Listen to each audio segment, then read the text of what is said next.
Magandang hapon sa inyong lahat.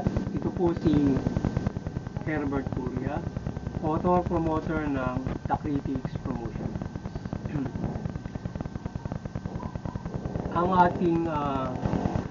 ating konstruktibong kritisismo, opinyon, komentaryo at konsultasyon sa linggong ito, kakibat ng ating pananalig sa ating banal na Panginoon Diyos, banal na Panginoon Kristo at gabay ng kaliwan ng kanyang banal Santa Maria, ay hindi sa issue ng we support PNP on forming anti-moonlighting S4. Yan.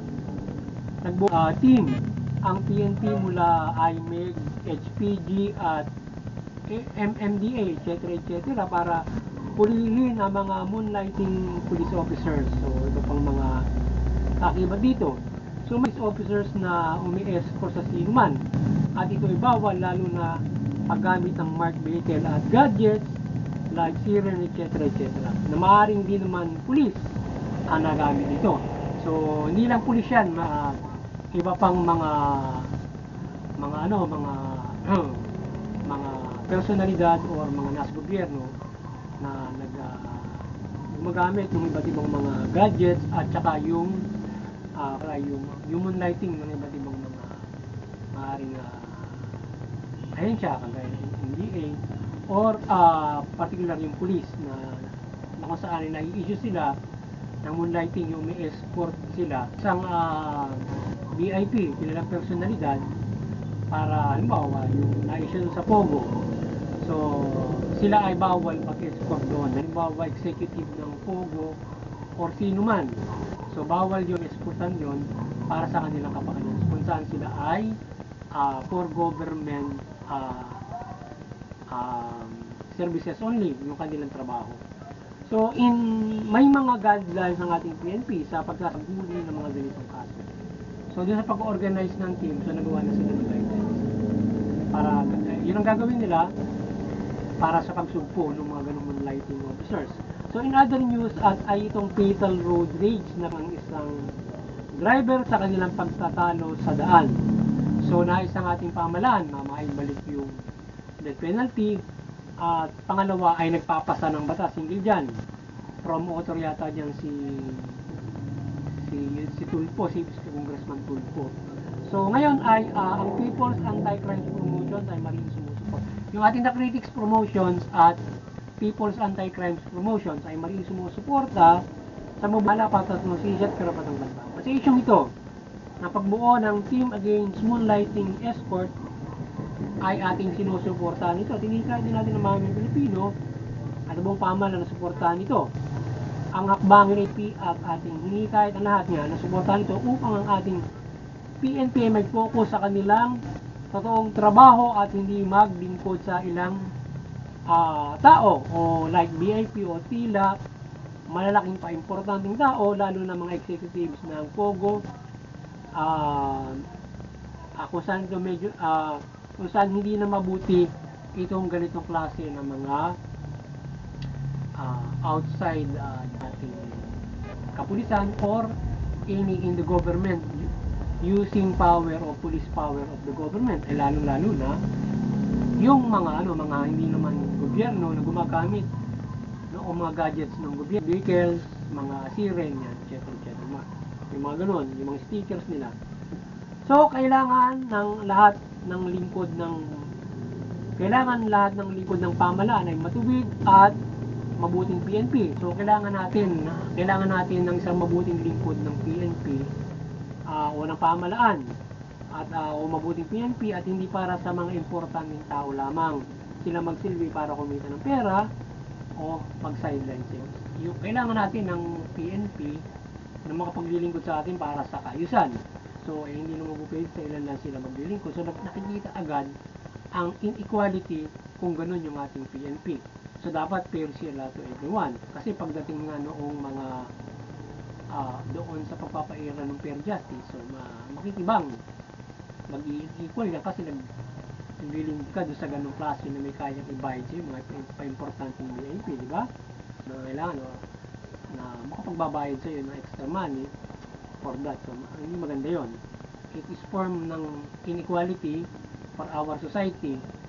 Serving people can can buy your services o kaya kang bayaran sa iyong servisyo na yun. So dapat fair. Kasi magiging equal yun. Lalo na doon sa mga duka o mga walang kaya.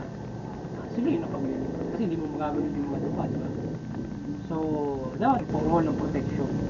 So marami naman na maraming legal o pinapayagan ng ating pamahalaan na maaari pasukin na negosyo o anumang extra para sa ating kapulisan para may other income. So, siguro naman ay open yung ating sinilang natin. Sigurado kung ano yung pwede na extra sa ating pulis, hindi yung ganyan, yung lighting.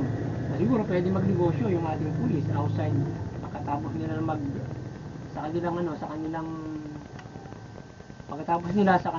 kanilang duty, siguro pwede meron silang ibang negosyo kahit hindi naman anong tawag dito security agent, maaari siguro magtayo sila ng ganun para other income nila. So maaari yun or other else, pero hindi yung ganun. So pwede siguro mag-extra sila ng pagkatapos siguro ng kanilang publish other investigation consultation, maaaring gano'n. So iwasan ng ating PNP personnel na may kayat na gamitin sa mali ang kanilang uniform sa ganung mga bagay. So dapat ay gamitin nila ito in their paglilingkod sa bayan. So siguro maaaring yung extra pag wala ka na doon sa iyong natawag na kasi di ba yung may duty yan pero kung nangangailangan ng ng serbisyo mo kahit nasa labas ka tatawagin ka lang. Kailangan kasi full time ka dun sa ating PNP. So yun yung talagang pinakang tawag dito, model o image, model na maaaring gawin ng ating PNP. So kaya dapat siguro ay yung ating PNP ay siguro pinakamaganda full time. Pero kung papayagan sila sa other income, sana doon na lang gawin nila. Ngayon sa issue naman ng road rage na nangyari nitong na fatal at nais ng ating mambatas na ma-revive ang death penalty sa ang ating boss dito ay hindi na kailangan yan kundi ang sapat na ang lifetime imprisonment sa mga na kaso kagaya ng ganyan murder case, pag-ibayuhin na lamang ng ating pamahalaan ang pagpapahiran ng prison order at pagkontrol sa pag-issue ng baril, pag-ibayo ng pagkikayat sa mga tao na maiwasan ng paglabag sa batas, particular crime lalo na mga bibigat na para mamuhay tayo ng mapayapa. Yan. So sana hindi na maibalik pa yung death penalty. Mali yun, pero yung pagkakaroon ng halimbawa, sususog na batas para mapag-ibayo pa yung maiwasan yung road rage, mas maganda. Pero reviving death penalty, hindi naman tayo siguro hindi tayo sangayon dyan as human rights promoter, Bible and human rights promoter. So mariin ang ating tutol doon sa death penalty revival. So passing a law, ibang batas na maaaring makatutulong to prevent and to punish yung mga road rage incident na maaaring partikular.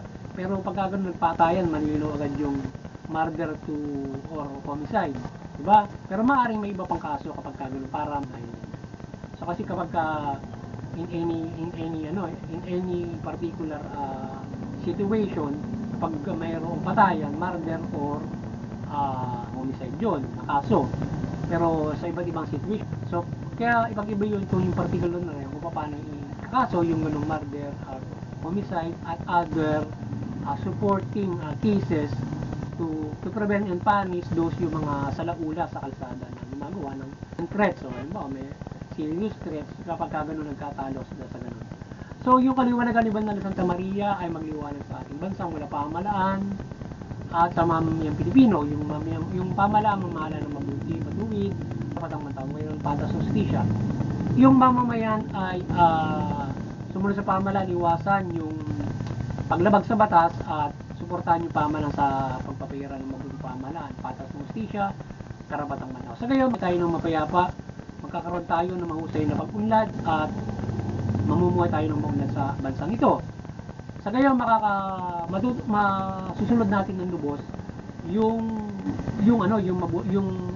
palataya natin sa Diyos, yung mabuting balita, at kung masusunod niya, magkakaroon tayo mas malaking pag-asa ng kaligtasan spiritual, at makakapananampalataya tayo, ano man yung ating pananampalataya, uuwi na pananampalataya sa Panginoon Diyos nang walang problema, walang kaguluhan, maayos, mapayapa, at protektado tayo in our faith in God. So, yan naman ang gusto ng ating banal na Panginoon Diyos. Yun, maganda nga po sa lahat, sana nakapag-sabaw naman tayo ng konstruktibong kritisismo, opinion, komentaryo, at kung saan.